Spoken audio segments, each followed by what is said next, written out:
What is policing? How should we understand that concept, its relationship to society, and the kind of problems it brings with it? Let's find out.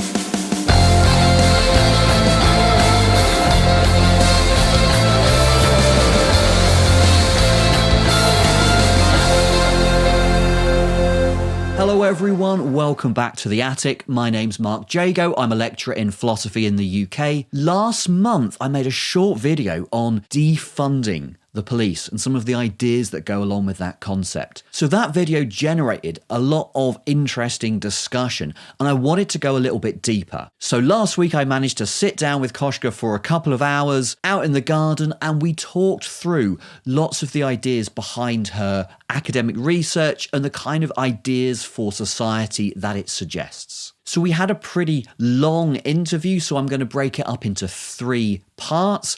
In this part, we're going to cover what is policing, how should we understand the concept? And we're also going to look at a historical approach to understanding what policing is. This is something that informs a lot of Koshka's research, and as she'll explain, she thinks it's very important to understanding what the police are and how they relate to society. In part 2, we're going to start looking at what some of the alternatives to policing might be. And we're also going to look at the really difficult question of, should we be looking more to reform the police as they already are?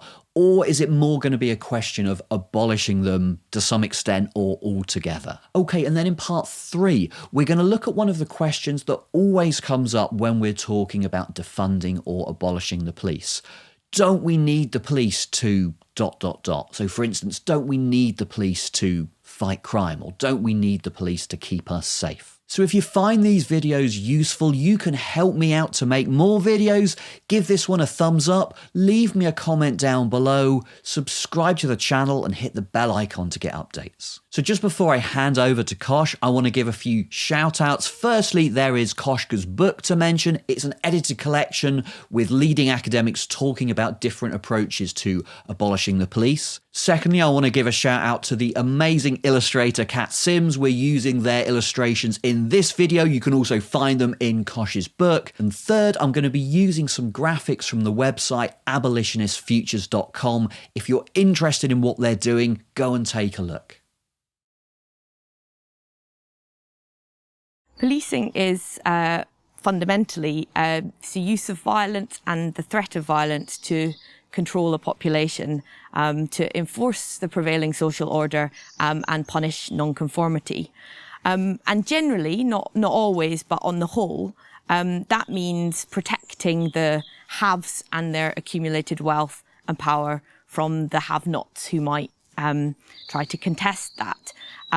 So Sir John Woodcock, who was the Chief Inspector of Constabulary, said back in 1992, the police were a mechanism set up to protect the affluent from what the Victorians described as the dangerous classes. But actually, policing is broader than just the police as that institution that was invented in the 19th century. And we can understand it as including really the whole criminal punishment system, so courts, prisons, juvenile detention facilities, the probation system, and it also includes border policing and the whole infrastructure around border regimes such as detention centres, deportation flights, and actually the integration between the criminal justice system and the border regime is so significant that many people are talking now about a crimmigration system that criminalises migration.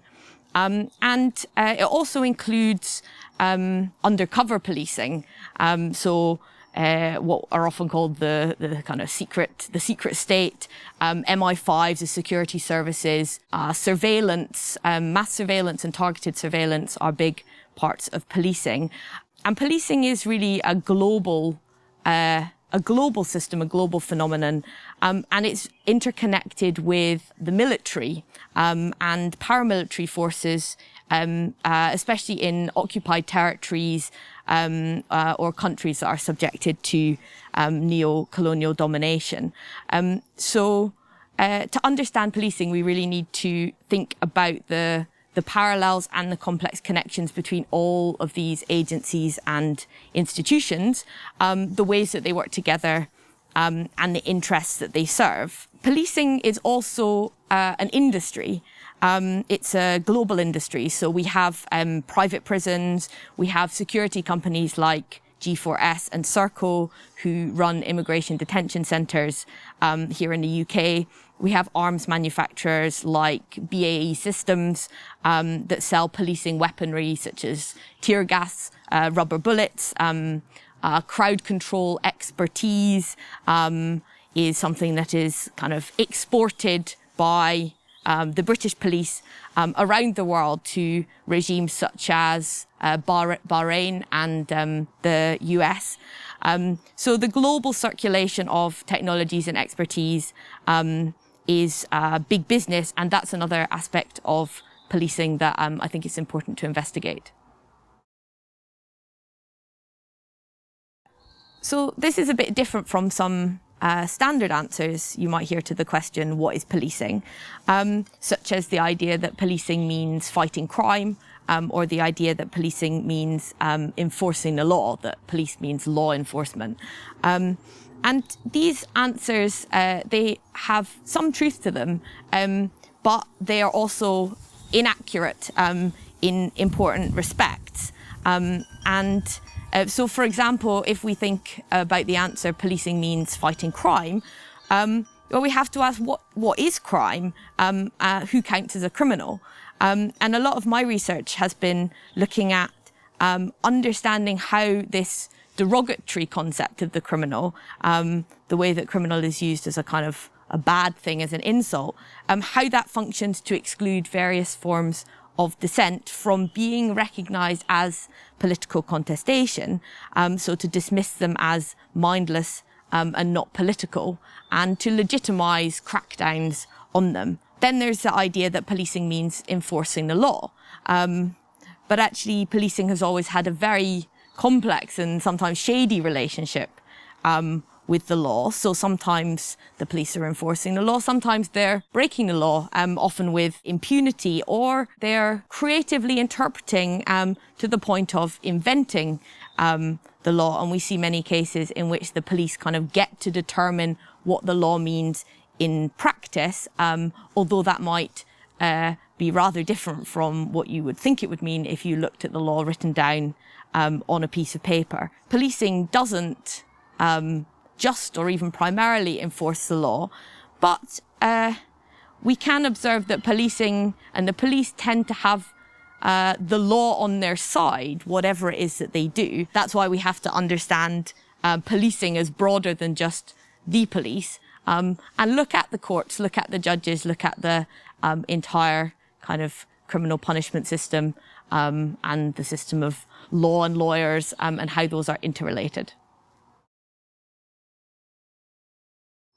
A historical perspective is really crucial for understanding how our current policing institutions were developed, why they exist, what functions they were actually designed to serve. And we need this to make sense of the contours of policing today, to understand why it's targeting these people, these communities, these activities, and why it has so many harms associated with it, and how we can improve the situation. We see police officers perpetrating racist killings, being backed up and protected by their colleagues, by the institution, or when we find out that the family of Stephen Lawrence was spied on by undercover police, or when we hear about some of the broader realities of policing today, like the fact that if you're black in Britain, you are 9 times more likely to be stopped and searched than a white person is. If we look at history, that helps us to make sense of what's going on here, to see that these aren't just kind of isolated incidents or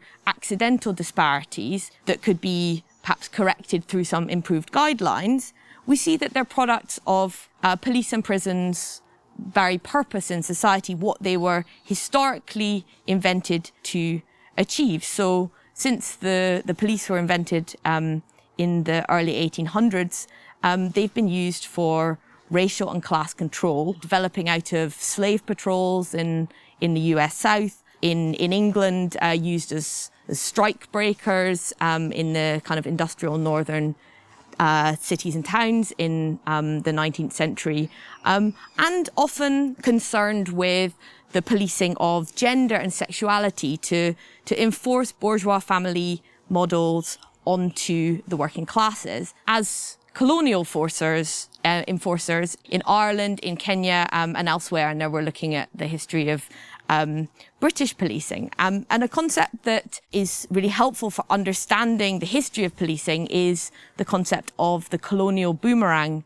effect, which is when we see technologies, methods of policing developed initially in colonial contexts for the suppression of dissent by indigenous people. These technologies being developed and then brought back for use against oppressed populations within Britain, often diaspora populations. So that is populations of people who have been displaced from through the kind of violence of colonialism, and then their descendants end up in Britain and are subject to racialized policing here. Another example, if we want to understand the criminalization of protest today, for example, the Policing and Crime Bill, which is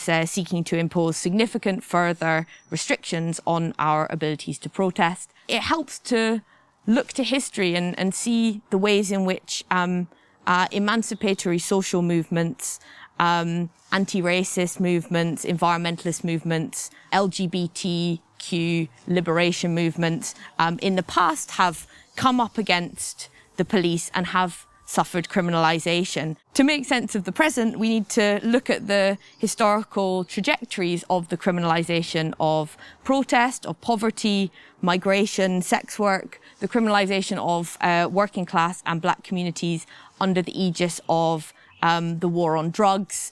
That's another great example of why looking at history is so important, to understand the war on drugs, which is one of the biggest drivers of mass incarceration in the present. The work of historians like Donna Murch is really important for seeing the ways in which the war on drugs was really designed in order to incarcerate racialized, oppressed groups in the United States, but also here in the UK. The criminalization of psychedelics in the US was very much driven by the fact that this was a movement, the psychedelics movement was connected up with a left-wing counterculture that was opposing the US imperialist war in Vietnam, that was linking up with black civil rights